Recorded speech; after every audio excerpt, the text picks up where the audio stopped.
Welcome to another edition of ASD Shine Bright, the podcast where we highlight all the awesome things going on in Anchorage School District. I'm joined here by Dimond High School, home of the Lynx, teacher Catherine Walker. How are you doing, Catherine? I'm doing good. Thank you for coming. Awesome. You told me a funny joke. A lot of people call you Cat. They do, yep. I've been a cat all my life, and then I married a walker, and I became a cat walker. But you're not literally a cat walker. No, right? Not literally. Although my students told me it's actually a bike trick, which makes it much cooler than an old lady with a bunch of cats. That is true. Yeah. No offense to those that are cat walkers out there.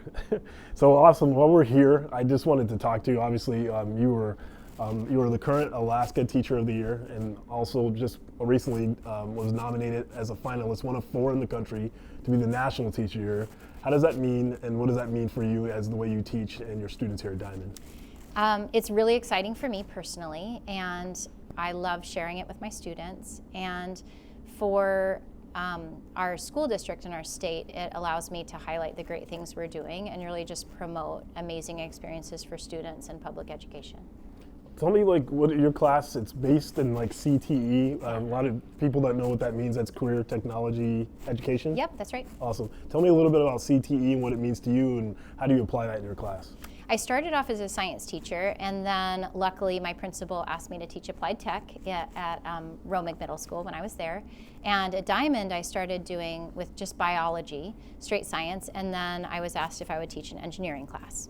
So I've grown as a teacher into career technology education, and I found it is an amazing way to teach for students because it gives them a lot more choice, and they get to do work-based learning experiences. A lot more community involvement happens. You have professionals coming in and more field trips, and it really helps with students, their engagement, and it helps with them getting to graduation and just learning skills that will help them with their life readiness. So a student in your class is not always on the higher level, it's all... Oh, it's a huge range. Yeah. We actually just recently have integrated all of our special ed science into the general education classroom, and it's been amazing because you have all the abilities together, and all the students have different strengths, and they can help each other with things and take different roles in the education process.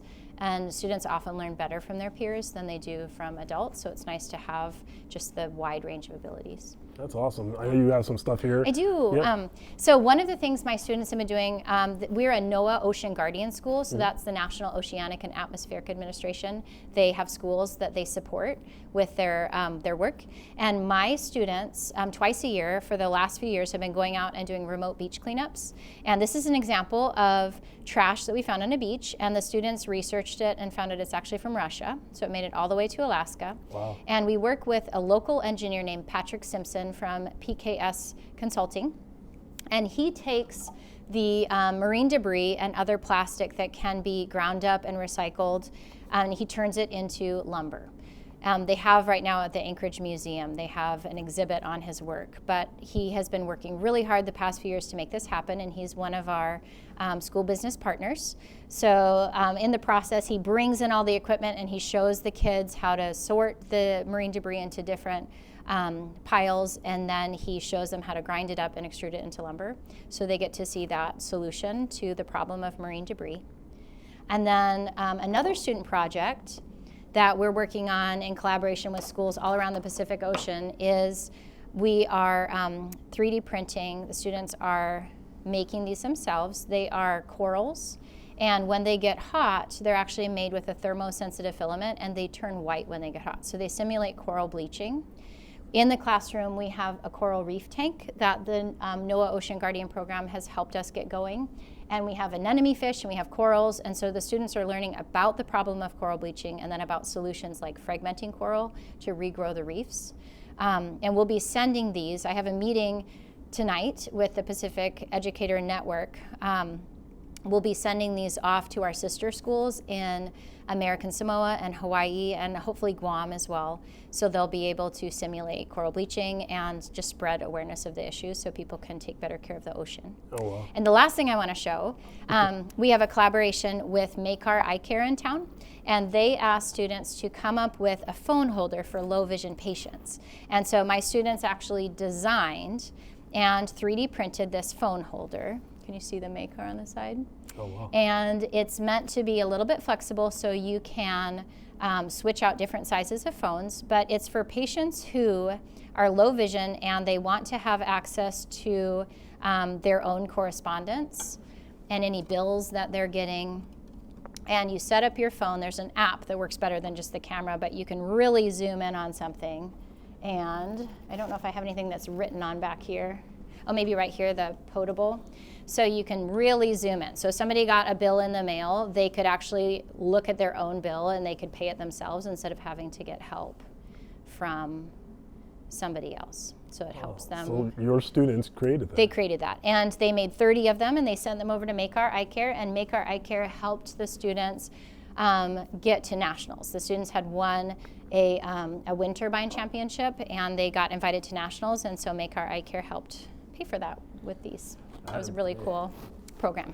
Where were you at when I was in high school? I graduated from Anchorage School District. I'm sure there are teachers like me. So I think one of the things that's cool about this is we can highlight these cool things that are happening so other teachers can try them out and they can do this as well. Yeah, I like it. It's hands-on. I remember being in chemistry 1 or 2, I can't remember which one. And we were doing our experiments, and a lot of times we weren't really, it was pretty fast and furious. But this is more, I'm not saying that wasn't practical, but in terms of like, this is stuff where they actually are seeing the fruit, the real live effects of what this means to people out in the community. Yeah, the community connection is huge. It really helps with student mental health to be giving back and to be fixing problems as high schoolers. That's huge. One other thing that I have right here that I can show you, it kind of looks like a mess, but today we went down to the Dimond High Pool, and students had built their own remotely operated vehicles. And here's an example of one that was working in the pool today. So this vehicle, they were simulating careers that they could do in the ocean that can increase efficiency and reduce safety hazards and any jobs that a scuba diver could do, but you can send on a remotely operated vehicle to get footage or to gather samples or to check for corrosion. So this one was actually very successful, even though one of the switches wasn't working, so they didn't have this propeller working. They were still able to collect we had a simulated oil spill with the ping pong balls, and they were able to collect the oil spill and bring it back to the shore. And we also have a commercial ROV that we got from the CARS Safeway teacher grant. So we were able to use the commercial ROV alongside the student-built ones, and that was really fun.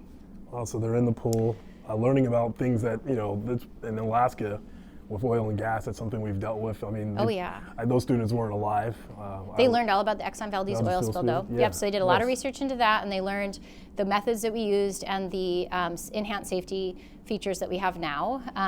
But definitely, safety and sustainability is huge for the oil and gas industry now. It's really important for kids to have practice with those jobs. That's awesome. So tell me, obviously, very hands-on.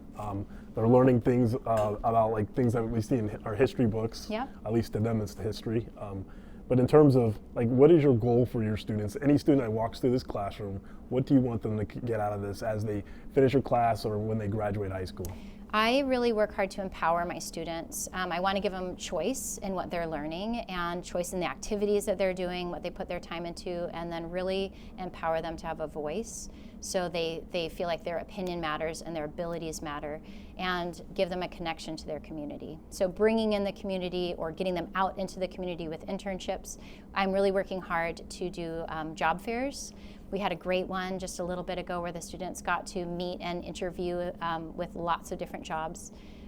Get them to conferences. We go to the natural resource conferences and allow them to have connection like they do with MAKAR, so they know they're making something that will help people.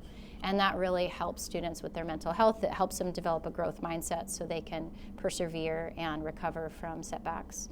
So that's my goal for them, is the choice, the voice, and the connection to their community. Choice, voice, and connection. I like it. So is that why you became a teacher?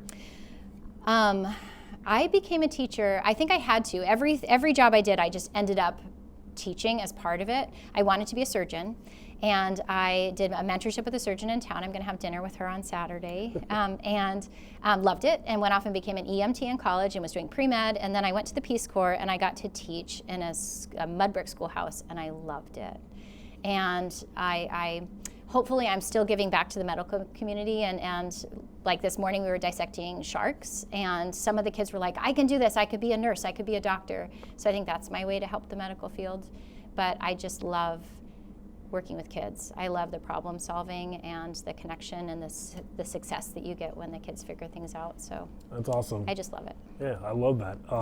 You know, the question I want to ask you next is kind of about, like, you know, I talked about kind of the goals that you have for your students and stuff like that. What do you say out there to people out there in ASD, whether it's a student or a staff member watching, an educator, in terms of, like, you know, giving them the tools, but it also give them also the ability to inspire them, to have them believe in themselves, that they can do anything that they really want to, if that's what they're pursuing. So the question is, what can I say to anyone in ASD? Or anywhere, anybody that's watching this.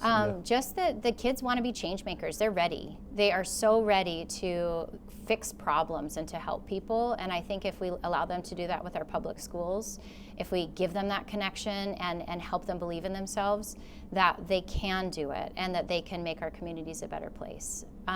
Our communities are built on public schools. We need public schools to work. We need them to be funded in order to have healthy, thriving communities. And we can do it. We can do it here with what we've got. We just need community support. That's awesome. Yeah. That's all I have. Let me ask you this: any favorite sci-fi movies? Oh my gosh, yeah. I love sci-fi movies. I love Predator and Terminator 2 and The Martian. I love science fiction. I feel our Arnold Schwarzenegger vibe going there, because Predator 2 is actually Danny Glover, I think. I think you're right. Yes.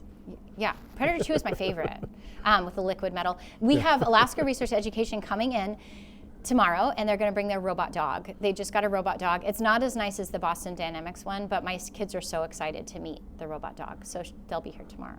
And I think I need to start coming to your class more often. Yeah. So thank you very much, Catherine. You're welcome. Cat Walker, not the Cat Walker, but also extraordinary teacher. We appreciate you here at Dimond High. Thank you guys for watching ASD Shine Bright. Make sure you tune in to future podcasts. We're also on Spotify, on YouTube with ASD. Thank you. Until next time.